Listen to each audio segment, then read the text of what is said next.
Queensland's state budget will be handed down today, the first since the October election. Education is expected to receive a huge investment boost.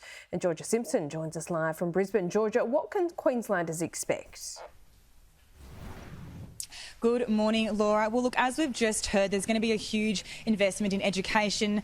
More than $540 million has been allocated to build more than 300 classrooms across dozens of schools in Queensland. $1 billion will go towards building 10 new schools in new growth communities. Now, details of where these schools will be built will be revealed later on. The Premier has said there's going to be significant investment in health and capital infrastructure. There's going to be more than $52 billion spent in capital works over the next 4 years. $70 million will be allocated over 3 years to help water security for communities experiencing drought. $20 million will be allocated to the domestic violence space for people escaping domestic violence relationships. That'll go towards providing them with some safe housing options. $8 million will go towards installing 500 new beds at Queensland's prisons. Now, the Treasurer has said that the budget will really reflect Labor values and that we're going to be in a better position financially than what we were before the pandemic. Take a listen to what he had to say.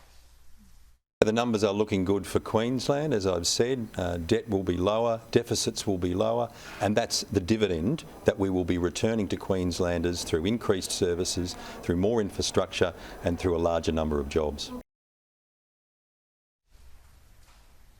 Now, of course, the opposition aren't convinced this budget's going to be a winner for Queenslanders.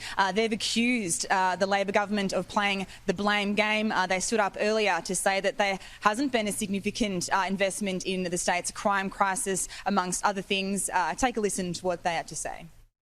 Crime crisis, health crisis, infrastructure cuts, that's what the government's going to deliver today in their budget. And of course we'll hear today, we know, when the Treasurer gets up and talks about all of this, he'll spin it and he will blame everybody but themselves.